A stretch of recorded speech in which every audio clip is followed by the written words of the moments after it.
Hey, salut les amis, j'espère que vous allez bien. Aujourd'hui, nouvelle petite vidéo. Bon, aujourd'hui, avant-dernière vidéo sur les critiques d'arc de Fairy Tail. Ça fait un moment que j'en ai pas fait, mais surtout que ça fait un moment que la série est commencée. Donc il est temps de la terminer. Là, on enchaîne sur le dernier arc de Fairy Tail, l'arc Arbalès, ou Arbalès, vous l'appelez comme vous. Vas-y, bref. Donc cet arc, on va en parler. Je vais donner mon avis. Let's go, c'est parti. Déjà, on va commencer avec un point positif. Alors, juste avant, désolé pour les petits tocs. À chaque fois que je me pose, ça fait un petit toc. Je suis désolé, je sais pas pourquoi. Bon, excusez-moi, c'est sur plusieurs vidéos que ça le fait déjà. Je le remarque au montage, je sais pas pourquoi. C'est pas très grave. Bon, premier point positif, déjà, c'est que là, on a vraiment affaire à des monstruosités que sont les Spriggan. C'est-à-dire que là, la différence de niveau est juste magistrale. Mais quand je te dis magistrale, c'est abusé. La différence de niveau est colossale. Il y a vraiment une différence de niveau entre les membres de Fairy Tail et les Spriggan qui est juste magique. Enfin, au début, c'est ce qu'on croit, mais surtout, c'est ce qu'on voit par la suite de l'arc. Erza, qui sans Jupiter se serait fait péter la gueule. Pareil pour Makarov et tout le reste de Fairy Tail qui, sans Lucus, se serait fait péter par Agile. Pareil pour Grey qui, sans la mort de, enfin, la pseudo-mort de Jubia, se serait fait péter la gueule par Invel. Enfin bref, voilà, pareil pour, euh, pour Wendy et l'autre là qui se serait fait péter la gueule par Di Maria si jamais il n'y avait pas eu la Ultia. Enfin bref, voilà, la différence de niveau est juste monstrueuse. Un autre point positif, c'est l'histoire et même la relation en général entre Mavis et Zélef. La relation en général entre Mavis et Zélef et surtout leur histoire, enfin les deux cumulés, voilà, leur relation et leur histoire entre deux, elle est juste magique. Et franchement, ça m'a vraiment, tu vois, c'était trop stylé. Quand j'ai entendu l'histoire de Mavis et de Zélef, tout ce qu'ils ont enduré ensemble, j'ai vraiment surkiffé. Donc c'est largement un point positif. Voilà, parce que l'histoire était beaucoup trop stylée. Elle était beaucoup trop stylée et leur relation, leur couple, leur pseudo-couple est beaucoup trop fort. Et c'est trop stylé. Je kiffe à fond. Ouais. Bon, quand même un point négatif, parce que voilà, il en faut, c'est le chara-design d'Esprigan, que je ne kiffe pas du tout. Bon, c'est subjectif, hein, mais je ne kiffe pas du tout le chara-design de quasiment tous les Spriggan, à part quelques-uns, genre Brandy, Di Maria, Auguste. Sinon, les autres, je les kiffe vraiment pas. Wall, il est moche. Bradman, ça passe. Wall, il est moche. Inbel, j'aime pas son chara-design. God Serena, ouais. Enfin bref, c'est le dernier arc, les derniers méchants, et tu t'es pas capable de nous foutre un chara-design stylé. C'est plutôt dommage. Ouais, c'est un point négatif. Ouais. Un troisième point positif, c'est le nouveau power-up de Natsu. Alors, il y en a eu deux des power-up de... Non, même... ouais, non, il y en a eu deux des power-up de Natsu dans l'arc d'Arbalès. Mais le power-up de Natsu dont je parle actuellement, c'est Power of Ignir, ou le pouvoir de Natsu avec les flammes d'Ignir, que je trouve ultra stylé de ouf. Et non seulement parce que, bah voilà, le fait que Ignir ait passé ses flammes à Natsu, etc., ça c'est très cool, mais surtout le fait qu'il peut rivaliser avec Zélef en termes de puissance brute. Normalement, alors je dis bien, je précise bien en termes de puissance brute, hein, parce que finalement il s'est fait niquer par Zélef finalement. Euh, parce que Zélef il est immortel. Mais enfin voilà, en termes de puissance brute, personne normalement, même quasi personne ne peut rivaliser avec Zélef. Il a pulvérisé Hades avec une facilité déconcertante. Donc je te laisse même pas imaginer la puissance que Natsu avait à ce moment-là en acceptant les flammes d'Ignia. Il avait une puissance pouf, juste monstrueuse et son combat face à Zélef était trop stylé. Autre point positif, c'est l'histoire de la mort de la mère de Brandish. C'est un peu compliqué à dire, mais en gros, je me rappelle plus comment elle s'appelle, la mère de Brandish, mais en gros, c'est euh, comment elle est morte, enfin pourquoi elle est morte, etc. Le fait que voilà, elle n'a pas pu être présente pour pouvoir sauver Layla quand elle a ouvert la Eclipse. Et vu qu'elle n'a pas été présente, Layla est morte finalement. Et donc Zoldio en veut à cette personne dont je me rappelle plus le nom, qui est donc la mère de Brandish, et Zoldio va littéralement la tuer. Voilà. D'ailleurs, on a par la même occasion le retour d'Aquarius, qui est très très cool, donc c'est vraiment un point positif. C'est 4 points positifs pour un point négatif.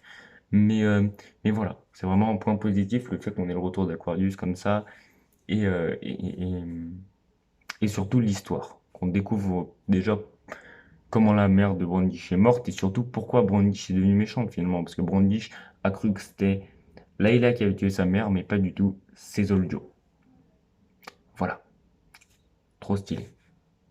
Bon, un autre point négatif, c'est le combat des 10 mages, enfin, des 4 rois célestes d'Ishgard face à God Serena. Et surtout le one-shot de God Serena. Je suis désolé, quand tu nous montres un foutu combat hors champ, bordel, hors champ, des 4 mages sacrés face à God Serena, normalement, jamais de la vie tu dois mettre un combat comme ça hors champ. Pourquoi tu nous le fous hors champ, frérot? Pourquoi tu nous le fous hors champ, Machima? Putain, ça aurait pu être un combat de dingue. Ça aurait pu être un combat de malade mental.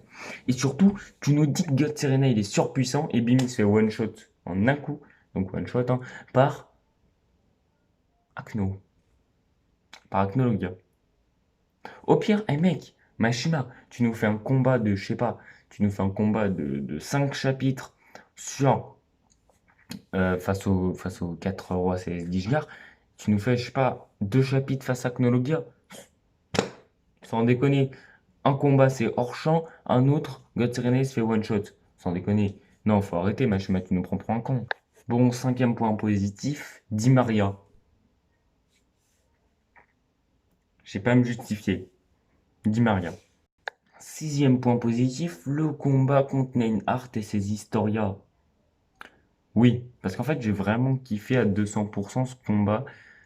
Pas parce que c'est Neynhart, hein. Neynhart, je l'aime pas du tout. Sugardesign est moche. Son pouvoir est sympatoche, mais déjà réutilisé plein de fois, enfin, notamment dans Naruto. Mais c'est pas Neynhart que j'aime en particulier, hein, ni comment il est mort face à Gérald. Mais c'est justement ses historias.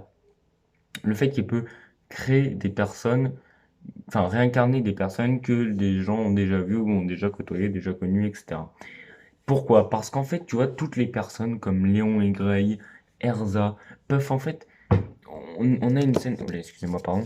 On a une scène où on les revoit se battre contre eux, ou alors pour Léon et Grey, où on voit que voilà, ils sont face à Houle, et maintenant ils doivent la défoncer, alors qu'avant c'était leur prof. Et j'ai vraiment kiffé. Ça fait bizarre dit comme ça, mais j'ai vraiment kiffé. Je peux pas dire mieux. Ouais. Septième point, alors là c'est ni un point positif ni un point négatif, du coup on va partager en deux. Ça va faire 6,5 points positifs pour 2,5 points négatifs. C'est la fausse mort de Gagil. Alors pourquoi c'est positif et pourquoi c'est négatif? C'est positif parce que déjà ça m'a apporté beaucoup d'émotions. J'ai vraiment kiffé la fin de la fausse mort de Gagil, j'ai vraiment kiffé avec Ribi, euh, Lily qui empêche Ribi d'aller le sauver, etc. Même combat face à Bloodman était plutôt stylé, j'ai plutôt kiffé. Enfin, Bloodman, Bradman, vous l'appelez comme vous voulez, j'en ai rien à foutre. Mais voilà, j'ai plutôt kiffé tout ça. Et pourquoi, et surtout la fausse mort donc, et pourquoi c'est négatif? Parce qu'en fait, Gagil n'est pas réellement mort, justement. C'est pour ça que je dis fausse mort, c'est parce qu'il n'est pas réellement mort. Ça m'énerve un petit peu. Donc c'est ni négatif ni positif, tout simplement. Ouais. Encore un autre point, pareil, ni positif ni négatif, c'est la mort de Jubia. La mort de Jubia, donc c'est moitié positif, enfin la fausse mort de Jubia, du coup, c'est moitié positif et moitié négatif. Donc ça fait 7 points positifs pour 3 points négatifs. Bon, pourquoi? Parce qu'en fait, là, c'est exactement pareil. C'est que oui, Jubia, voilà, Jubia est morte, ça a créé de l'émotion, ça crée un power-up pour Grey, etc., c'est plutôt cool. Mais, à part ça, voilà. Et surtout que Jubia n'est pas morte. En fait, c'était juste pour qu'il y ait une petite scène assez émouvante. Et surtout pour donner un power-up à Grey pour qu'il défonce littéralement Imbel. Parce que sinon, il ne pouvait pas le défoncer. Donc voilà. Donc voilà, c'est tout. C'est comme ça. On peut rien dire d'autre. C'est clair et net que c'est pour ça que Imbel. Enfin, c'est pour ça qu'on a eu cette scène. C'est juste pour que Grey puisse défoncer Imbel. C'est tout. Il n'y a pas d'autre solution. Cherche pas. Ouais.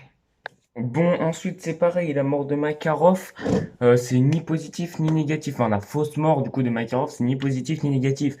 Parce qu'encore une fois, c'était assez touchant, effectivement, mais il n'est pas réellement mort. Donc, c'est ni positif ni négatif. Donc, c'est dans les deux, j'ai envie de te dire.